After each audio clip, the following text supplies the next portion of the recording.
Hey guys, Pratima here. So it's been around a month since I've been using the Poco F4 as my primary phone. It is the successor to the incredibly popular Poco F3 from last year, but if you compare their specs side by side, well, you won't find many differences.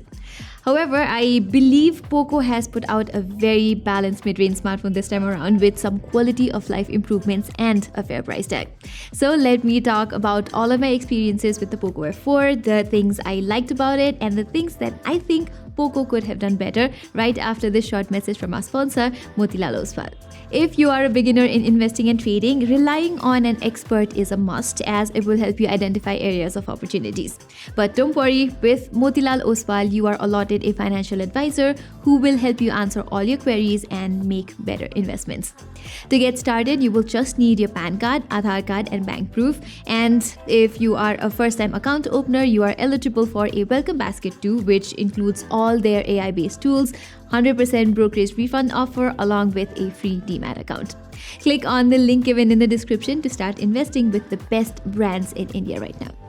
Okay, back to the review. The first aspect which I really like about the Poco F4 is its display. For a mid-range phone, the Poco F4 has an excellent screen. It's got terrific contrast, good colors, and the touch response here is also great. I haven't faced any issues with brightness levels even in the harshest lighting conditions too, and the cherry on top is the fact that its auto brightness sensor works really well. Plus, it's a very feature-packed display. This is an E4 panel made by Samsung, so you get MEMC support here too. For those of you who are not aware, MEMC is a software-induced feature that artificially adds frames in the middle of two frames, thereby increasing the total number of frames in a particular scene, which makes the content you're watching appear smoother. And best of all is that this display supports HDR10 Plus and Dolby Vision even on streaming platforms like Netflix and Amazon Prime, which is something other brands miss out or disable the feature altogether in this price range. So if you ask me, I would give the Poco F4 an A when it comes to the visual experience.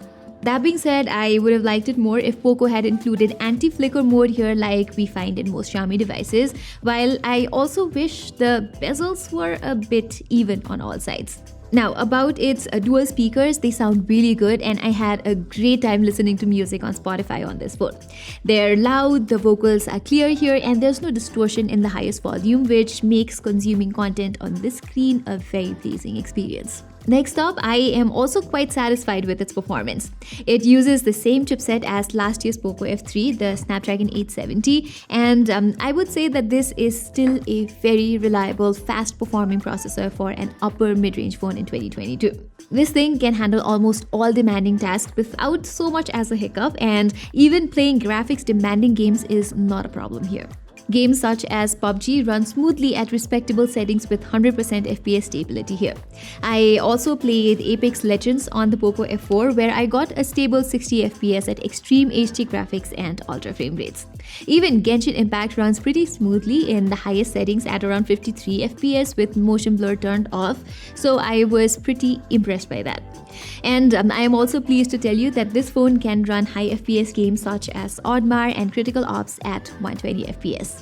However, once or twice it did struggle to maintain stability in Genshin Impact. It wasn't a routine occurrence or anything, but once in a while the gameplay would just take a hit. But I don't think this is something to worry about since it has only happened twice and that's not something an update or two cannot fix. And during all my gaming sessions, I did not notice the phone heating up unbearably either. It does get warm, but not as hot as the Poco F3. Looks like the new vapor chamber is doing a good job here.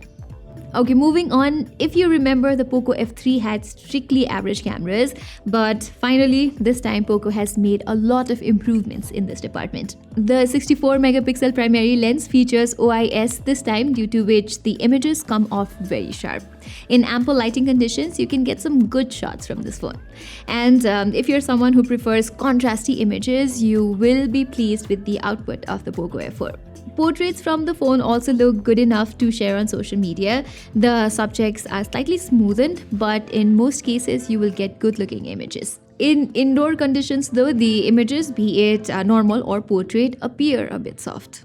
Moving on, the onboard OIS has definitely helped with nighttime photography here, since even without the night mode turned on, I found its images to have good enough details and balanced exposure.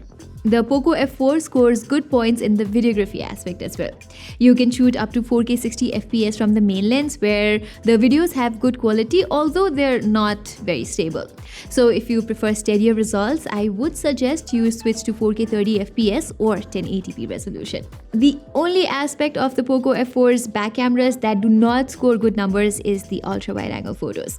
You will notice some distortion towards the edges here, and the overall color reproduction and detail levels are not very good as well. At least nowhere near as good as the primary lens. Also, its selfies are just average given its price tag. They look a bit dull for my liking, and this also includes the selfie video. I still don't understand why smartphone brands are not offering a high quality 4K video recording option from the front camera, given how popular TikTok and video calling has become in 2022. Now, getting to the battery life, I found it to be slightly above average.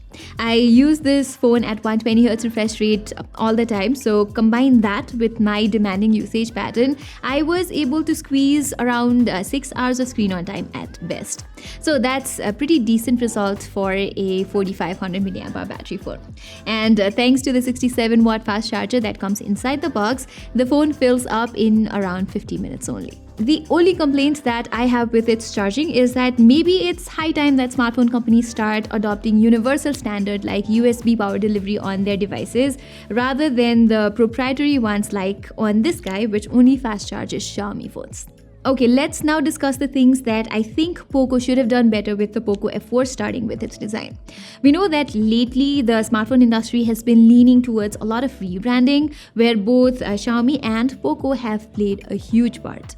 And that reflects with this phone as well. The Poco F4 basically looks and feels like some recent Redmi Note series phone with the flat form factor and the square off edges. Although this design is not bad or anything, and it indeed feels quite good on the hands, it's just that the lack of originality is evident here, and it ultimately does not feel unique. And that's at a time when you get some really cool looking phones like the Nothing Phone 1. So I think that's a missed opportunity for Poco as far as the design is concerned. And I also think that Xiaomi and Poco should start offering in-display fingerprint sensors, at least in the upper mid-range segment.